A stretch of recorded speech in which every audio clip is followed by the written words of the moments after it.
નમસ્કાર. સંધાનમાં આપનું સ્વાગત છે. વિષય છે રાજશાસ્ત્ર અને વિષયાંગ છે ભારતના રાજકીય ચિંતકો. એમાં પણ ખાસ કરીને આપણે આઝાદી પહેલાંના કોંગ્રેસના બે અગત્યના નેતાઓનો ઉલ્લેખ કરવાના છીએ આજે. એક મવાળ અને એક જહાલ છે. એ વખતના કોંગ્રેસ પક્ષમાં પક્ષ કહેવા કરતાં કોંગ્રેસ સંસ્થા કહેવી વધારે સારી બાબત છે. આઝાદી પહેલાં કોંગ્રેસ એક આઝાદી મેળવવા માટેની સંસ્થા હતી અને સમાજના તમામ વર્ગોના લોકો એમાં સામેલ હતા. એ આપ જાણો છો.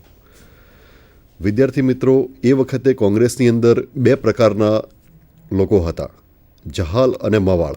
જહાલ લોકો એમ ઈચ્છતા હતા કે આઝાદી તાત્કાલિક મળે, આઝાદી આપણો હક છે અને એ તાત્કાલિક મળવો જોઈએ, આંદોલનના માર્ગે મળવો જોઈએ. ત્રીજો એક વર્ગ હતો ક્રાંતિકારીઓનો, પણ એ કોંગ્રેસમાં નહોતો. ક્રાંતિકારીઓ હિંસા દ્વારા આઝાદી મેળવવા માગતા હતા, જ્યારે મવાળ કહેવાતા લોકો એવું ઈચ્છતા હતા કે સ્વતંત્રતા ધીમે ધીમે મળે, ક્રમિક મળે. સ્વતંત્રતા એમનું લક્ષ્ય હતું, પણ એ સમયનું નહીં. ક્રમિક સુધારાઓ કરતાં કરતાં એક દિવસ એ સ્વતંત્રતા પ્રાપ્ત કરવા માગતા હતા અને બંધારણીય માર્ગે, આંદોલન કે ક્રાંતિના માર્ગે નહીં. તો આ બંનેમાંથી આપણે પ્રતિનિધિરૂપ બે વ્યક્તિઓને પસંદ કર્યા છે, લોકમાન્ય તિલક અને બાલગંગાધર તિલક. લોકમાન્ય બાલગંગાધર તિલક અને ગોખલે.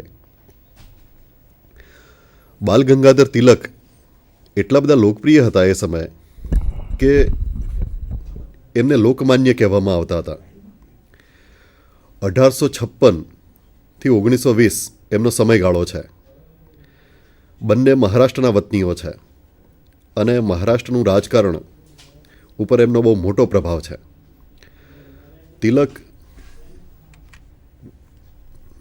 તિલકનો ફોટોગ્રાફ જુઓ, એક પરિચય માટે જરૂરી છે. આ તસવીરમાં જે ત્રણ વ્યક્તિઓ જોવા મળ્યા છે એ જહાલ પક્ષના ત્રણ અગત્યના નેતાઓ છે. લાલ, બાલ અને પાલની ત્રિપુટી જે કહેવાતી હતી.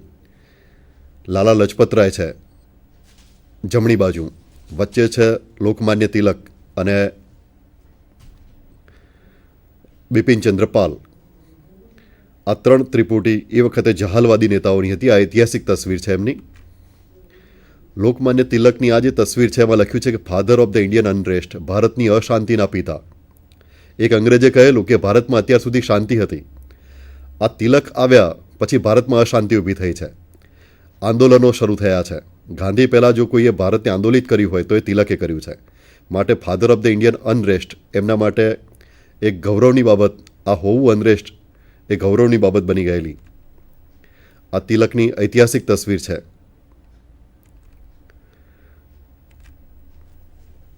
મિત્રો, તિલકનો રાષ્ટ્રવાદ, તિલક રાષ્ટ્રવાદી હતા, ઉગ્ર રાષ્ટ્રવાદી કહી શકાય. એમનો રાષ્ટ્રવાદ પુનરુત્થાનવાદી રાષ્ટ્રવાદ કહેવાય છે. પુનરુત્થાન એટલા માટે કે પ્રાચીન ભારત, જે ભવ્યતા હતી પ્રાચીન ભારતની, જે શ્રેષ્ઠતા હતી, એવી ફરીથી લાવવા માગે છે, પુનઃ ઉત્થાન કરવા માગે છે ભારતનું. માટે તિલકના રાષ્ટ્રવાદને પુનરુત્થાનવાદી રાષ્ટ્રવાદ કહેવાય છે. તિલક રાષ્ટ્રવાદની વ્યાખ્યા આપતા એમ કહે છે કે રાષ્ટ્રવાદ એટલે પ્રાચીન સમયમાં જે લોકો કબીલામાં રહેતા હતા અને કબીલા પ્રત્યે એમની જે મમતા હતી, જે પ્રેમ હતો, કબીલા પ્રત્યે જે આત્મીયતા હતી, અને એ આત્મીયતામાંથી જે શૌર્ય પ્રગટતું હતું, એ આજે રાષ્ટ્રવાદ બન્યું છે. અને એ કબીલાનો વિસ્તાર થઈને આજે એક રાષ્ટ્ર બન્યો છે. એ અર્થમાં રાષ્ટ્રવાદ એક પરિવાર છે, પરિવાર ભાવના છે. એટલે કે અમે બધા એક છીએ, વયમ ભાવના ને રાષ્ટ્રવાદ કહે છે તિલક. પ્રાચીન પાયાઓ પર ભારતીય રાષ્ટ્રનું નિર્માણ કરવા માગે છે. અને પ્રાચીન પાયાઓ પર એટલા માટે કે વેદો અને ગીતામાંથી એમનું એમ કહેવું છે કે એમાંથી પ્રેરણા લેવી જોઈએ અને રાષ્ટ્રવાદનું નિર્માણ કરવું જોઈએ. જે ભવ્ય ભારત હતો, આર્યોના સમયમાં જે ભારત હતો, એવો ભારત ફરીથી લાવવા માગે છે. સાંસ્કૃતિક રીતે ચઢિયાતો ભારત બનાવવા માગે છે. વેદો અને ગીતામાંથી આધ્યાત્મિક શક્તિ અને રાષ્ટ્રીય ઉત્સાહ પ્રાપ્ત કરવાની વાત કરી કે વેદો અને ગીતામાંથી જે મૂલ્યો પડ્યા છે, વેદો અને ગીતામાં, એ આત્મસાત કરવા જોઈએ ભારતના લોકોએ. અને એમાંથી જે નિર્ભયતા પ્રાપ્ત થાય, શ્રેષ્ઠતા હાંસલ કરવાનો પ્રયત્ન કરવો જોઈએ, કર્મયોગ કરવો જોઈએ અને શ્રેષ્ઠ બને ભારત, એ માટે પ્રયત્ન કરવો જોઈએ, જેથી ફરીથી ભારત પહેલાંના જેવો સમૃદ્ધ, શક્તિશાળી અને ગૌરવવાન બને. ગણેશોત્સવ અને શિવાજી ઉત્સવની શરૂઆત કરાવડાવી. ભારતના લોકોમાં એકતા વધે, જ્ઞાતિવાદ દૂર થાય, એ માટે લોકો સાથે મળીને એક ઉત્સવ ઉજવે, એ માટે ગણેશોત્સવની શરૂઆત મહારાષ્ટ્રમાં અત્યારે જે ચાલે છે એની શરૂઆત તિલકે કરાવેલી. બીજું, શિવાજી ઉત્સવની શરૂઆત કરાવી, જેથી શૌર્ય પ્રધાન સંસ્કૃતિનું નિર્માણ કરી શકાય કે આપણે વીર છીએ, બહાદુર પ્રજા છે ભારતના લોકો, ગુલામ થવા સર્જાયા નથી, એ બતાવવા માટે શિવાજી ઉત્સવની શરૂઆત કરાવડાવે છે. તો ગણેશોત્સવ અને શિવાજી ઉત્સવની શરૂઆત તિલકે કરાવેલી. એ વખતે સમસ્યા એ થઈ કે આને કારણે એવી છાપ ઊભી થઈ કે તિલક હિન્દુ રાષ્ટ્રવાદી છે. આ મોટો પ્રશ્ન ઊભો થયો. હકીકતમાં તિલક હિન્દુ રાષ્ટ્રવાદી નહોતા. તિલકના ઘણા અનુયાયીઓ એવા હતા કે જે મુસ્લિમ હતા. એ સાબિત થયેલી બાબત છે. પણ એવી છાપ ઊભી થતી હતી કે તિલક હિન્દુ રાષ્ટ્રવાદી છે, પણ હકીકતમાં એ હિન્દુ રાષ્ટ્રવાદી નહોતા, પણ શક્તિશાળી અને શૌર્યપ્રધાન રાષ્ટ્રવાદના સંસ્થાપક હતા. અને ગાંધી પહેલાં જો કોઈએ ભારતમાં રાષ્ટ્રવાદની શરૂઆત કરી હોય, રાષ્ટ્રવાદનો પાયો નાખ્યો હોય, તો એ ચોક્કસપણે તિલક છે. અને સમાજને આંદોલિત કર્યો, મોટાભાગના સમાજને આંદોલિત કર્યો. તિલકના રાષ્ટ્રવાદના આર્થિક પાસાઓ પણ છે, અને એ બે અગત્યના પાસા જો કોઈ હોય તો વિદેશનો બહિષ્કાર અને સ્વદેશીનો સ્વીકાર. વિદેશના બહિષ્કારમાં આમ તો સ્વદેશનો સ્વીકાર એ નિહિત હોય છે, છતાં અહીં એટલા માટે લખવું પડ્યું છે કે બંને ભિન્ન બાબતો એ વખતે હતી. કેટલાક નેતાઓ સ્વદેશના સ્વીકારની વાત કરતા હતા, પણ વિદેશના બહિષ્કારની નહીં. જ્યારે તિલક સ્વદેશનો સ્વીકાર અને વિદેશનો બહિષ્કાર આ બંને બાબતોને સ્વીકારે છે. વિદેશી વસ્તુઓ, વિદેશી સરકાર, વિદેશી ભાષા, વિદેશી આધિપત્ય, આ બધાનો અસ્વીકાર કરવાનો છે. સ્વદેશી વસ્તુઓ, સ્વદેશી લોકો, સ્વદેશી સરકાર, આનો સ્વીકાર કરવાનો છે. વિદેશીમાં માત્ર વસ્તુઓ જ નથી, સરકાર પણ આવી જાય છે. વિદેશી સરકાર કાઢો, વિદેશી વસ્તુઓ કાઢો અને સ્વદેશીને અપનાવો. સ્વદેશી સરકાર, સ્વદેશી શિક્ષણ, રાષ્ટ્રવાદી શિક્ષણ, રાષ્ટ્રને મુક્તિ અપાવનારું શિક્ષણ અને સ્વદેશી વસ્તુઓ, સ્વદેશી સરકારનો સ્વીકાર, આ એમના અગત્યના પાસાઓ છે, આર્થિક પાસાઓ છે એમના રાષ્ટ્રવાદના. દાદાભાઈ નવરોજીની જેમ એ પણ નિર્ગમ સિદ્ધાંતનો સ્વીકાર કરે છે કે દેશમાંથી ધન ઢસડાઈ રહ્યું છે. નિર્ગમ સિદ્ધાંત દાદાભાઈ નવરોજીએ આપેલો કે દેશનું ધન બ્રિટન જઈ રહ્યું છે, અને એ સિદ્ધાંતનો સ્વીકાર કરે છે. આપણા દેશનું ધન આપણા દેશમાં જ રહે, એ માટે જરૂરી છે કે સ્વદેશી ચીજવસ્તુઓનો જ સ્વીકાર કરવો જોઈએ, સ્વદેશી વસ્તુઓ ખરીદવી જોઈએ, જેથી ભારતનું ધન ભારતમાં જ રહે. ભલે એ થોડીક ઉતરતી કક્ષાની હોય, બરછટ હોય, છતાંય સ્વદેશી કપડાનો આગ્રહ તિલક રાખતા. અને જ્યારે બ્રિટન ગયા તિલક રાણીને મળવા, ત્યારે પોતે જાતે કાંતેલા કપડાં પહેરીને, ખાદી પહેરીને ગયેલા. ગાંધી પહેલાં કદાચ ખાદીનો પ્રચાર કોઈએ કર્યો હોય તો એ તિલકે કર્યો છે. તિલકનું લક્ષ્ય સ્વરાજ છે. સ્વરાજ હમારા જન્મસિદ્ધ હક આહે. સ્વરાજ મારો જન્મસિદ્ધ હક છે, એ લઈને જ રહીશું, એમ કહેતા. કે કોઈ તમારા ઘરમાં આવે છે અને તમે એને વિનંતીઓ કરો છો, અરજીઓ કરો છો, એની વિરુદ્ધ ઉપવાસ કરો છો, આ કેવી રીતે ચાલે? તિલક કહેતા હતા કે સ્વરાજ એ આપણો જન્મસિદ્ધ હક છે અને લેવાનો છે. ખોટું કર્યું હોય તો અંગ્રેજોએ કર્યું છે, માટે એમને કાઢવાના છે. અને આંદોલનના માર્ગે, આંદોલનના માર્ગ સિવાય બીજો કોઈ વિકલ્પ નથી. બંધારણીય માર્ગોના વિરોધી હતા, માટે તો જહાલ અને મવાળ બંને વચ્ચે સૈદ્ધાંતિક મતભેદો હતા. બંનેનું સાધ્ય એક જ હતું, સાધનો જુદા હતા. તિલક જહાલ છે, ઉગ્રવાદી છે, ત્રાસવાદી નથી, ઉગ્રવાદી છે. પોતાની રજૂઆત ઉગ્ર રીતે કરે છે, આંદોલનના માર્ગે કરે છે. અને આ એમનું સૌથી અગત્યનું સૂત્ર છે કે સ્વરાજ એ અમારો જન્મસિદ્ધ હક છે અને એ લઈને જ રહીશું. 1919 અને 1920માં તેમણે વિલ્સનના આત્મનિર્ણયના હકનો સ્વીકાર કર્યો અને તેને ભારતમાં વ્યવહારમાં મૂકવાની અંગ્રેજોને વાત કરી. વિલ્સને કહ્યું કે જે રાષ્ટ્રો ગુલામ છે કે કોઈના વાલીપણા નીચે જીવે છે, ખાસ કરીને યુરોપીય સત્તાઓના, તો એ ગુલામ રાષ્ટ્રોએ જે વાલીપણા નીચે જીવે છે એમણે નિર્ણય જાતે કરવાનો છે કે ગુલામ રહેવું કે સ્વતંત્ર થવું, વાલીપણા નીચે રહેવું કે સ્વતંત્ર થવું. આ આત્મનિર્ણયનો જે અધિકાર છે એ દરેક રાષ્ટ્રોને મળેલો છે, એમ વિલ્સને કહેલું. અને વિલ્સન અંગ્રેજોના મિત્ર હતા, પહેલાંના બીજા વિશ્વયુદ્ધમાં આપણને ખબર છે. તો એમણે અંગ્રેજોને કહ્યું કે વિલ્સનના જે આત્મનિર્ણયનો અધિકાર છે એનો તમે સ્વીકાર કરો. આ બહુ અગત્યની બાબત હતી. એક આંતરરાષ્ટ્રીય દબાણ લાવવાની વાત હતી આમાં. સ્વરાજ એટલે શું? તો સ્વરાજની વ્યાખ્યા તિલક એવી આપે છે કે સ્વરાજ એટલે અંતિમ સત્તા લોકોના હાથમાં હોય, અને ત્યારે જ શક્ય બને જ્યારે લોકશાહી હોય.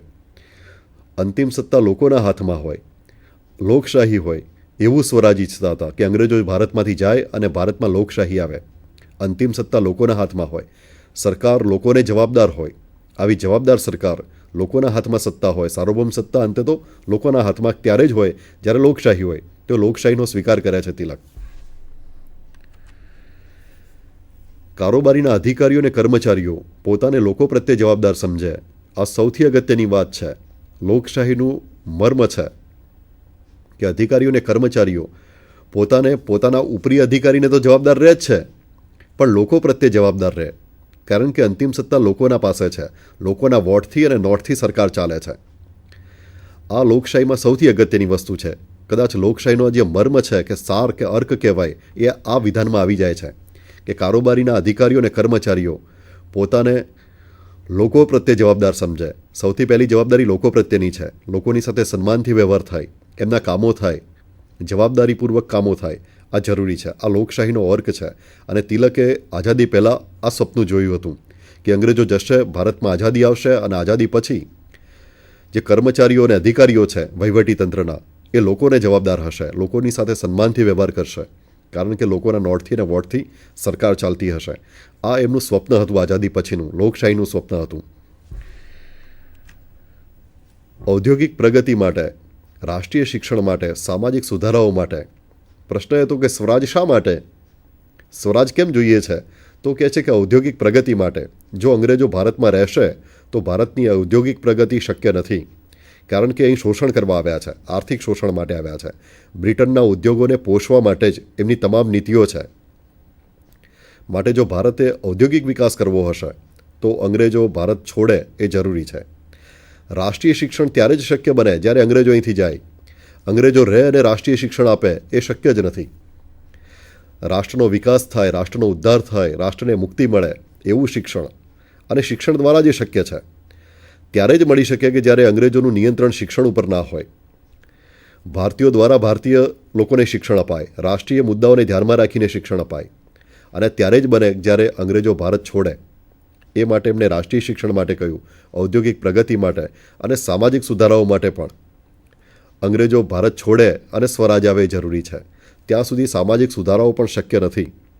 તિલક કહેતા કે ભારતમાં સામાજિક સુધારાઓની જરૂર છે, અને સુધારાઓ ત્યારે જ શક્ય બનશે જ્યારે વિદેશી શાસકો જાય અહીંથી અને ભારતીય શાસકો આવે, સોશિયલ એન્જિનિયરિંગ થાય અને સમાજમાં જરૂરી સુધારાઓ થાય. તો જ પ્રગતિ શક્ય છે. તો જ બધાને સ્વતંત્રતા મળે, સમાનતા મળે. સમાનતા વગર સ્વતંત્રતા શક્ય નથી. સમાનતા એટલે પાયાની સમાનતાઓ, એ જરૂરી છે. માટે સામાજિક સુધારા પણ કરવા જરૂરી હતા એ વખતે. તો આ 3 અગત્યની બાબતો એમણે કહી કે ઔદ્યોગિક પ્રગતિ માટે, રાષ્ટ્રીય શિક્ષણ માટે અને સામાજિક સુધારાઓ માટે સ્વરાજની જરૂર છે. સ્વરાજ કેવળ હિન્દુઓ કે મુસલમાનો કે કોઈ વર્ગ વિશેષ માટે નહીં હોય. સ્વરાજ ભારતના તમામ લોકો માટે હશે. પેલી ગણેશોત્સવ અને શિવાજી મહોત્સવને કારણે એવી છાપ ઊભી થઈ હતી તિલકની કે તિલક હિન્દુ રાષ્ટ્રવાદી છે. હકીકતમાં એમણે સ્પષ્ટતા કરેલી કે સ્વરાજ માત્ર હિન્દુઓ માટે નહીં હોય, માત્ર મુસલમાનો માટે નહીં હોય, સ્વરાજ તમામ માટે હશે. આ સૌથી અગત્યની સ્પષ્ટતા હતી. લોકોની સમસ્યાઓને હલ કરવાની એક જ ઔષધિ છે ને વાસ્તવિક સત્તા. જ્યાં સુધી બ્રિટિશ સરકાર છે, વિદેશી સરકાર છે, ત્યાં સુધી ભારતના લોકોની સમસ્યાઓને નજરઅંદાજ કરવામાં આવે છે. એમની સમસ્યાઓને ગંભીરતાથી લેવામાં આવતી નથી. માત્ર પોતાના હિતોને જ મહત્ત્વ આપે છે બ્રિટિશ સરકાર, એમ તિલક કહેતા. ભારતની સમસ્યાઓનો ઉકેલ લાવવો હોય, વાસ્તવિક ઉકેલ લાવવો હોય, તો એ સ્વદેશી સરકાર જ લાવી શકે, સ્વરાજ દ્વારા જ આવી શકે, એમ એ માનતા હતા. જો આ વિચારો આજે પણ એટલા જ પ્રસ્તુત છે. રાજ્યશાસ્ત્રના વિદ્યાર્થીઓએ ખાસ એ પણ ધ્યાનમાં રાખવું કે એ વખતે આઝાદી પહેલાં જે વિચારો રજૂ થયા છે આજે કેટલા પ્રસ્તુત છે. એના પરથી આપણે ક્યાં છીએ, આઝાદીના લડવૈયાઓ, સ્વતંત્રતા ઈચ્છનારાઓ શું ઈચ્છતા હતા, કેવા સપનો જોતા હતા આઝાદી માટેના, એનો આપણને ખ્યાલ આવશે. અંગ્રેજોની ન્યાયપ્રિયતા અને ઉદારવાદી વિચારધારામાં અવિશ્વાસ. એ વખતે ભારતમાં બે પ્રકારના લોકો હતા. આપણે ક્રાંતિકારીઓની વાત નથી કરતા, માત્ર મવાળ અને જહાલ બંને લોકોની વાત કરીએ છીએ. તો મવાળવાદી જે લોકો હતા એ અંગ્રેજોની ન્યાયપ્રિયતા અને ઉદારવાદમાં વિશ્વાસ ધરાવતા હતા કે એક દિવસ આપણને ચોક્કસ ન્યાય મળશે. એ આશય એમણે બંધારણીય સાધનો અપનાવ્યા હતા. જ્યારે જહાલવાદી જે છે, લાલ બાલ પાલની ત્રિપુટી, એમાંય ખાસ કરીને તિલક, એ અંગ્રેજોની ન્યાયપ્રિયતા અને ઉદારવાદમાં એમને વિશ્વાસ નથી. એ કહેતા કે કોઈ પણ રાષ્ટ્ર બીજા રાષ્ટ્રને ગુલામ બનાવે એનો હેતુ શોષણનો જ હોઈ શકે. બીજા રાજ્યના ગુલામ બનેલા રાજ્યના કલ્યાણ માટે નો હોઈ જ ના શકે. અને એ સ્પષ્ટ વાત છે. કોઈ એક રાજ્ય બીજા રાજ્યને ગુલામ ત્યારે જ બનાવે જ્યારે એનું શોષણ કરવા માગતું હોય. એનું કલ્યાણ કરવા માટે ગુલામ બનાવે જ નહીં, એમ તિલક કહેતા. અંગ્રેજોનો પણ એ જ ઉદ્દેશ છે. અને જે લોકો શોષણ કરતા હોય એમની પાસે ન્યાયની અને ઉદારતાની અપેક્ષા કેવી રીતે રાખી શકાય? આ તિલકનું સૌથી અગત્યનું વિધાન હતું કે અંગ્રેજોની પાસે ન્યાયપ્રિયતાની કે ઉદારતાની અપેક્ષા રાખવી એ વધારે પડતી છે. સ્વદેશનો સ્વીકાર અને વિદેશનો બહિષ્કાર.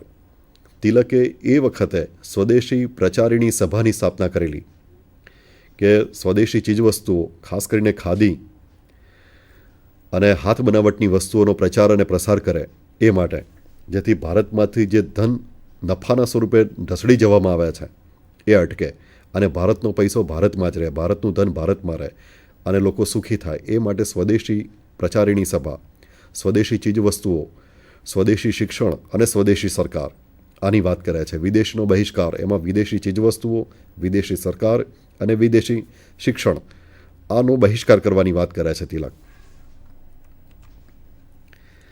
રાષ્ટ્રીય શિક્ષણ. જો સ્વરાજ પ્રાપ્ત કરવાના અગત્યના સાધનો છે, સાધ્ય સ્વરાજ છે. સ્વરાજ કેવું હશે એની વાત આપણે આગળ કરી દીધી છે. અને સ્વરાજ પ્રાપ્ત કરવા માટે કયા સાધનો છે? તો સ્વદેશીનો સ્વીકાર, વિદેશનો બહિષ્કાર અને રાષ્ટ્રીય શિક્ષણ, આ ત્રણ અગત્યના સાધનો છે. આ ત્રણ સાધનો દ્વારા સ્વરાજ પ્રાપ્ત કરી શકાશે, એમ તિલક માનતા. તો સ્વદેશી અને વિદેશીની વાત થઈ ગઈ છે. રાષ્ટ્રીય શિક્ષણ. રાષ્ટ્રીય શિક્ષણ કેવું હશે? તો તિલક કહે છે કે રાષ્ટ્રીય શિક્ષણમાં બે બાબતો સૌથી અગત્યની હશે. એક તો એમાં આજીવિકા માટે તાલીમ આપવામાં આવતી હશે. વિદ્યાર્થીઓ આજીવિકા કમાઈ શકે, અર્થોપાર્જન કરી શકે એ માટે શાળા કોલેજોમાં શીખવવામાં આવતું હશે. જેમ કે સુથારી કામ છે, કડિયા કામ છે, કુંભકારનું કામ છે, આવા કામો એમને, કૃષિ છે, આવા કામો એમને શીખવવામાં આવે જેથી આજીવિકા મેળવી શકે. અને બીજું ધાર્મિક શિક્ષણ આપવામાં આવશે. ધાર્મિક શિક્ષણ એટલા માટે કે જો એ સાચા અર્થમાં ધર્મોને સમજે, કોઈ એક ધર્મની વાત નથી, અહીં હિન્દુ ધર્મની વાત નથી, તમામ ધર્મોનું શિક્ષણ અપાશે જેથી બધા ધર્મો પ્રત્યે આદર થાય અને ધર્મો વચ્ચેના જે ઝઘડાઓ છે એનો અંત આવે. ધાર્મિક શિક્ષણ આપતા જ ધર્મો વચ્ચેની જે ગેરસમજો છે દૂર થશે, એમ તિલક માનતા હતા.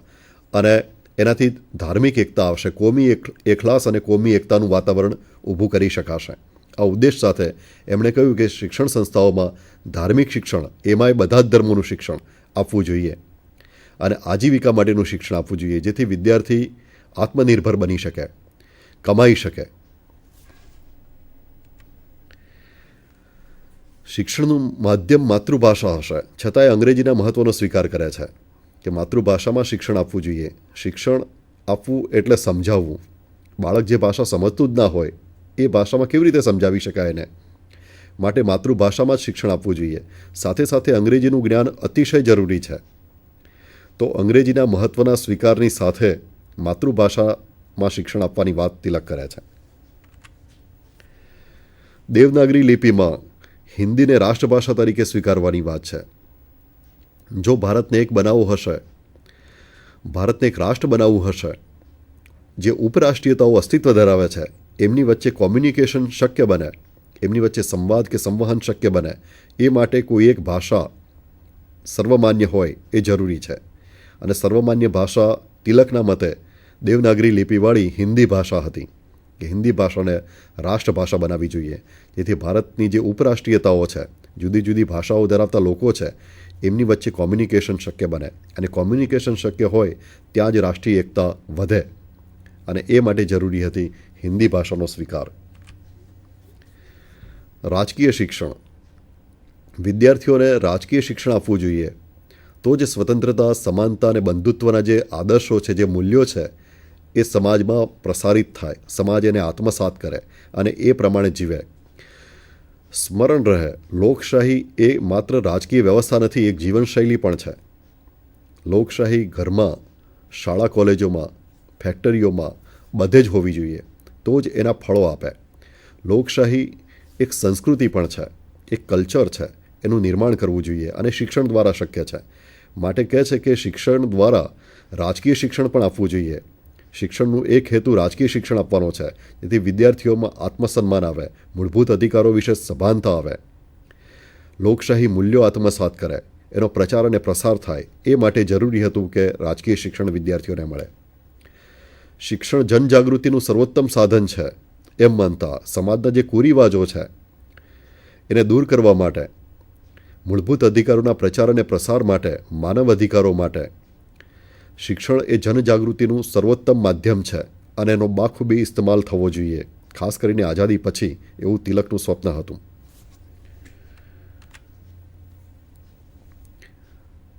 અંગ્રેજોએ કહ્યું, ખાસ કરીને સર વેલેન્ટાઇન શિરોલે કહેલું કે તિલક એ ભારતની અશાંતિના પિતા છે. ભારતમાં અત્યાર સુધી શાંતિ હતી. જો ભારતને કોઈ આંદોલિત કર્યો હોય, અંગ્રેજો વિરુદ્ધ, અંગ્રેજ સરકાર વિરુદ્ધ કોઈને આંદોલિત કર્યો હોય, તો એ તિલકે કર્યો છે. માટે તિલક એ ભારતની અશાંતિના પિતા છે. તિલક માટે આ ખરેખર બિરુદ હતું. એમના માટે આ ગૌરવની વાત હતી કે પહેલીવાર એક એવા નેતા મળ્યા આપણને, એવા લોકમાન્ય મળ્યા આપણને કે જેણે ભારતને આંદોલિત કર્યો, જનજાગૃતિ લાવવામાં મોટો ફાળો આપ્યો. તિલક માટે આ ગૌરવની વાત હતી.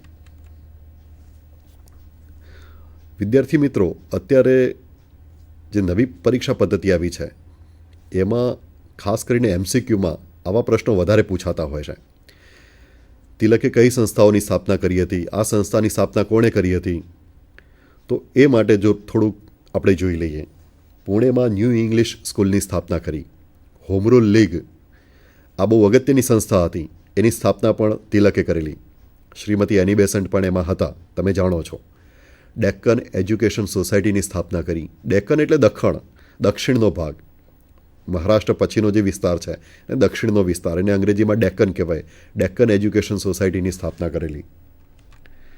પૂનામાં ફર્ગ્યુસન કોલેજની સ્થાપના કરી. મહારાષ્ટ્ર વિદ્યા પ્રચારક મંડળની સ્થાપના.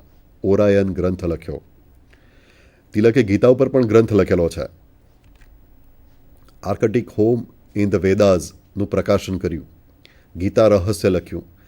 મરાઠીમાં કેસરી અને અંગ્રેજીમાં મરાઠા, આ બે છાપા બહાર પાડતા તિલક એમના વિચારોના પ્રચાર અને પ્રસાર માટે. અને અંગ્રેજોએ આ બંને પર પ્રતિબંધ મૂકેલો, કેસરી અને મરાઠા પર.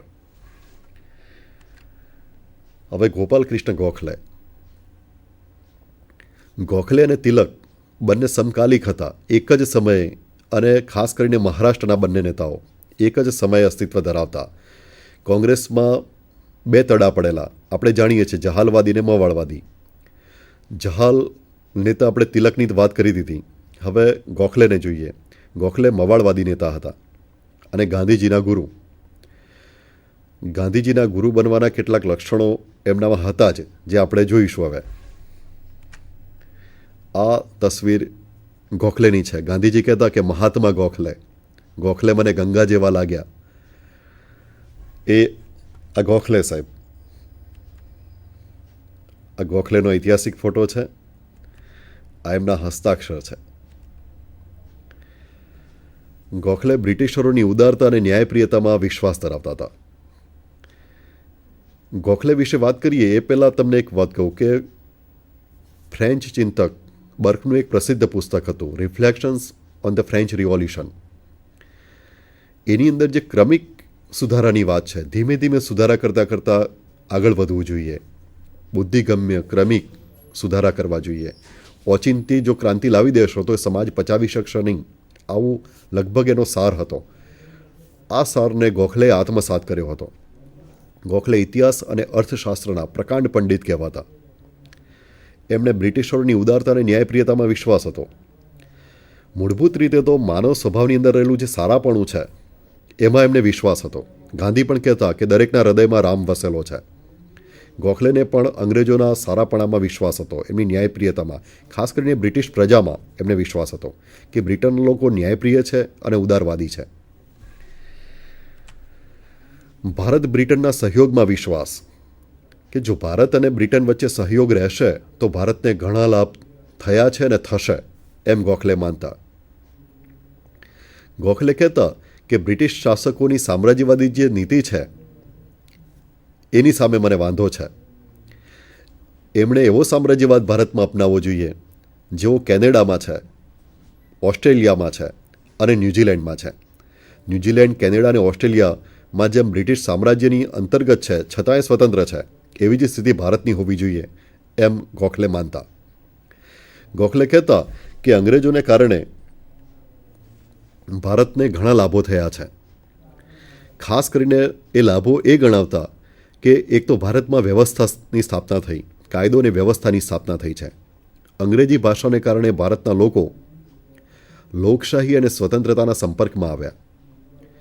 રેલવે, તાર ટપાલ એ વ્યવસ્થાઓ તો જાણીતી છે, પણ એમને સૌથી અગત્યની વસ્તુ આ લાગતી કે કાયદો અને વ્યવસ્થાની સ્થાપના થઈ આખા ભારતમાં. અને બીજું અંગ્રેજી ભાષા, એના સંપર્કને કારણે લોકો લોકશાહી અને સ્વતંત્રતા જેવા જે નવા મૂલ્યો છે એના સંપર્કમાં આવે છે, વૈજ્ઞાનિક અભિગમ આવે છે. આ વાતો ગોખલેને ગમતી. રાનડેની જેમ ગોખલે પણ એમ જ માનતા કે આ દૈવી ઈચ્છાનું પરિણામ છે અંગ્રેજોનું ભારતમાં આવવું એ, અને એનાથી ભારતને લાભ થયો છે. જો ભારત અને બ્રિટન વચ્ચે સહયોગ થાય તો ભારતીયોને ઘણો લાભ થશે, થયો તો છે જ અને હજુ થશે, એમ ગોખલે માનતા. બંધારણીય સાધનો અને કાયદેસરના આંદોલનમાં એમને અડગ વિશ્વાસ હતો. ગોખલે ક્રમિક સુધારાઓમાં માને છે. ધીમે ધીમે આઝાદી તરફ જવાનું કહે છે. એમને પણ સ્વશાસન જોઈએ છે. મુકમ્મલ આઝાદી જોઈતી નથી કે અંગ્રેજો ભારતમાંથી જાય અને ભારતીયો સંપૂર્ણપણે આઝાદી મળે, એ એમનું દૂરનું લક્ષ્ય હતું. મુકમ્મલ આઝાદી, સંપૂર્ણ સ્વતંત્રતા એ એમનું દૂરનું લક્ષ્ય હતું. પણ એ સમયનું લક્ષ્ય એ હતું કે ધીમે ધીમે આપણે સ્વશાસન તરફ જઈશું. બ્રિટિશ વહીવટીતંત્રને સ્થાને ભારતીય વહીવટીતંત્ર આવે, અને એ માટે આટલું કરવાની જરૂર છે કે બંધારણીય સાધનો દ્વારા અને કાયદેસરના આંદોલનમાં એમને વિશ્વાસ હતો કે તમારી જે માગણીઓ છે બ્રિટિશ સરકાર સામેની, એ બંધારણીય સાધનો દ્વારા માગવામાં આવે, કાયદેસરના આંદોલન દ્વારા. એમાં ખાસ કરીને અરજીઓ કરવી, વિનંતીઓ કરવી, ન્યાય માટે પ્રાર્થના કરવી. પ્રાર્થના એટલે એપ્લિકેશન, અરજી કરવી, ડેલિગેશન મોકલવું, પ્રતિનિધિ મંડળ મોકલવું અને ચૂંટાયેલા સભ્યો દ્વારા ઠરાવો પસાર કરાવવા. આ એમના કાયદેસરના સાધનો અથવા તો બંધારણીય સાધનોનો ખ્યાલ હતો. ગોખલે એ પણ કહેતા ક્યારેક કે કર નહીં આપવો એ પણ કાયદેસરનું આંદોલન છે. આ અગત્યની વાત છે. ક્યારેક ક્યારેક એમ પણ કહેતા કે કર નહીં આપવો એ પણ કાયદેસરનું સાધન છે. જો ગાંધી પહેલાંની આ અસરો જોવા મળ્યા છે. ગાંધીજી એમ કહેતા કે ગોખલે મારા રાજકીય ગુરુ છે. હકીકતમાં ગાંધીની જો આપણે કોઈ પ્રવૃત્તિઓ જોઈએ, એના વિચારો જોઈએ તો આપણને બંનેની અસર જોવા મળે છે. ખાદી, સ્વદેશીની વાત એ ગોખલેમાં નથી, એ તિલકમાં છે. ગાંધી તિલકમાંથી લે છે. કાયદેસરના આંદોલનો, સવિનય કાનૂન ભંગ, વિનય સાથે કાયદો તોડવો, આ વાત ગોખલે અને તિલક બંનેની સંયુક્ત અસર છે. આંદોલનો કરવા બંનેની સંયુક્ત અસરો છે. છતાંય ગાંધી એમ કહે છે કે ગોખલે મારા ગુરુ છે. જ્યાં ક્રમિક સુધારાની વાત છે, અંગ્રેજોની ન્યાયપ્રિયતા અને ઉદારતામાં વિશ્વાસ છે અને માનવ સ્વભાવમાં રહેલા સારાપણામાં વિશ્વાસ છે, ત્યાં ગાંધી અને ગોખલેના વિચારો ઘણા મળતા આવે છે. સ્વશાસનની ધારણા. સ્વશાસન કોને કહેવાય? જેમ તિલક વિશે આપણે વાત કર્યું કે તિલક કહેતા કે સ્વરાજ એટલે અંગ્રેજો ભારતમાંથી જાય ને ભારતમાં લોકશાહી આવે, સ્વરાજ છે. વહીવટીતંત્ર લોકોને જવાબદાર હોય, સ્વરાજ છે, એમ તિલક કહેતા. ગોખલે કહે છે સ્વશાસન એટલે શું? તો સ્વશાસનનો એમનો ખ્યાલ એવો હતો કે સ્વશાસન એટલે પોતાનું શાસન, ભારતના લોકોનું શાસન. અંગ્રેજોના વહીવટીતંત્રને સ્થાને ભારતીય વહીવટીતંત્ર આવે. વિધાન પરિષદોમાં ચૂંટાયેલા પ્રતિનિધિઓ બેસે, એમને વાસ્તવિક સત્તાઓ આપવામાં આવે. આ સ્વશાસનનો એમનો ખ્યાલ હતો. એમણે એમ પણ કહ્યું કે બીજા દેશોમાં, બીજા રાષ્ટ્રોમાં એ રાષ્ટ્રના લોકો જેવી સ્વતંત્રતા ભોગવે છે એવી જ સ્વતંત્રતા ભારતના લોકો ભોગવે, એ સ્વશાસન છે. પણ એ સમયે ઈચ્છતા હતા કે બ્રિટિશ સામ્રાજ્યની અંદર જ આપણને સ્વશાસન મળે. આ સૌથી અગત્યની વાત છે. જહાલ અને મવાળ વચ્ચે આ બહુ મોટો ફરક અહીં પડી જાય છે. સત્તાના કેન્દ્રીકરણનો વિરોધ કર્યો. ગોખલે માનતા કે જ્યાં સત્તાનું કેન્દ્રીકરણ છે ત્યાં ગુલામી છે, જ્યાં સત્તાનું વિકેન્દ્રીકરણ છે ત્યાં સ્વતંત્રતા છે. સત્તાનું વિકેન્દ્રીકરણ કરતા રહેવું જોઈએ.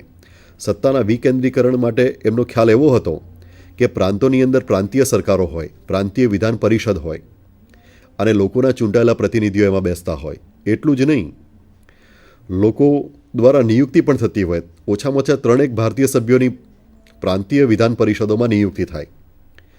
જિલ્લામાં કલેક્ટરની મનસ્વીપણાને નાથવા માટે જિલ્લા પરિષદ હોય, જે જિલ્લાના લોકોની બનેલી હોય અને કલેક્ટરને સલાહ આપતી હોય. અને ગ્રામ્ય સ્તરે ગ્રામ પંચાયતોની પાસે સત્તા હોય. આમ 3 સ્તરે સત્તાનું વિકેન્દ્રીકરણ કરવું જોઈએ. જો સત્તાનું વિકેન્દ્રીકરણ થશે તો સ્વતંત્રતા મળશે, એમ ગોખલેનું માનવું હતું. કોમી એકતામાં અતૂટ વિશ્વાસ. ખાસ કરીને શિવાજી મહોત્સવ અને ગણેશોત્સવ, તિલકના જે કાર્યક્રમો હતા એનાથી ગોખલે દૂર રહેતા હતા. એટલા માટે કે ગેરસમજો ઊભી ના થાય, જેથી કોમી એકતા બની રહે. ખાસ કરીને હિન્દુ મુસ્લિમ એકતા બનાવી રાખવી એ પણ એ વખતનો બહુ અગત્યનો પ્રશ્ન હતો, આઝાદી પહેલાંનો. સ્વદેશનું સમર્થન પણ વિદેશીના બહિષ્કાર પ્રત્યે આશંકા. ગોખલે કહેતા કે સ્વદેશનું આંદોલન દેશભક્તિપૂર્ણ આંદોલન છે, એક સારું આંદોલન છે અને જરૂરી છે, પણ વિદેશના બહિષ્કારના પરિણામો સ્પષ્ટ નથી.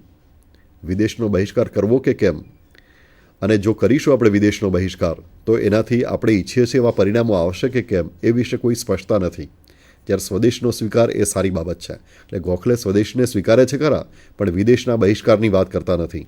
જ્યારે તિલક બંને કહે છે, તિલક કહે છે કે સ્વદેશી તમે સ્વીકારો છો એનો અર્થ એ કે તમે વિદેશનો બહિષ્કાર કરો છો. ત્યારે ગોખલે કહે છે કે ના, એનો અર્થ એવો થતો નથી. તમે સ્વદેશી સ્વીકારો છો પણ વિદેશનો બહિષ્કાર કરતા નથી, કારણ કે વિદેશના બહિષ્કારના પરિણામો સ્પષ્ટ નથી, એમ ગોખલે કહેતા. રાજકારણનું આધ્યાત્મિકરણ. જો ગાંધીજીના ગુરુ છે, ગાંધીજી પણ રાજકારણમાં આધ્યાત્મિકતા લાવ્યા છે. સ્પિરિચ્યુઅલાઇઝેશન ઓફ પોલિટિક્સ, રાજકારણનું આધ્યાત્મિકરણ કરે છે. કહે છે કે આધ્યાત્મિકતા અને ધર્મ ના હોય તો રાજકારણમાં ભ્રષ્ટાચાર પ્રવેશી જાય. રાજકારણમાં ભ્રષ્ટાચાર ન પ્રવેશે, રાજનીતિ ત્રાસદાયક ન બને, રાજનીતિ કુકર્મ આચરનારી ન બને, એ માટે જરૂરી છે કે એમાં ધર્મ અને આધ્યાત્મિકતા હોય. રાજનીતિ એ સેવા માટેનું સાધન છે, રાજકારણ લોકોની સેવા માટે છે, એમ ગાંધી પણ કહેતા, ગોખલે પણ કહે છે. ગાંધી તો કહે છે કે દરિદ્ર નારાયણની સેવા માટે હું રાજકારણમાં આવું છું. તો આ બંનેના જે ધ્યેયો છે, રાજકારણને જોવાની જે દ્રષ્ટિ છે એ લગભગ સમાન છે. આધ્યાત્મિક દ્રષ્ટિથી, ધાર્મિક દ્રષ્ટિથી જુએ છે રાજનીતિને, સેવાની ભાવનાથી જુએ છે. અહીં સત્તા કરતાં સેવા કેન્દ્ર સ્થાને છે. ગાંધી, ગોખલે, વિનોબા ત્રણેયમાં જોવા મળે છે આપણને. વહીવટી સુધારા માટે તત્કાલીન માંગો. ગોખલે કેટલાક વહીવટી સુધારાઓ કરવાની વાત અંગ્રેજોને કરે છે કે બ્રિટિશ સલ્તનતે, બ્રિટિશ સામ્રાજ્ય ભારતમાં આટલા વહીવટી સુધારા કરવા જોઈએ. નંબર 1, વિધાન પરિષદોનો વિસ્તાર વધારવો જોઈએ, એની સંખ્યા વધારવી જોઈએ. વિધાન પરિષદમાં લોકોમાંથી ચૂંટાયેલા સભ્યોની સંખ્યા વધે અને એને વાસ્તવિક સંસ્થા બનાવી દેવી જોઈએ, વાસ્તવિક સત્તા આપવી જોઈએ, જેથી વિધાન પરિષદો પ્રાંતની અંદર નિર્ણયો લે અને એનો અમલ થાય. જિલ્લા સ્તરે જિલ્લા પરિષદો હોય, વિધાન પરિષદ જેવી છે. લોકોના ચૂંટાયેલા પ્રતિનિધિઓ અને નિયુક્ત થયેલા પ્રતિનિધિઓ એમાં બેસતા હોય અને કલેક્ટરને સલાહ આપતા હોય. કલેક્ટર એમની સલાહ પ્રમાણે જિલ્લામાં કામ કરે. ગ્રામ્ય સ્તરે ગ્રામ પંચાયતોને સત્તાઓ આપવી જોઈએ, જેથી ગામડાના લોકો ગામમાં પોતાની રીતે શાસન કરી શકે, શાસનનો અનુભવ મળે એમને, એમનું પોતાનું સ્વરાજ હોય. તો આ વહીવટી સુધારાઓની ભારતમાં જરૂર છે, એમ તિલક કહેતા.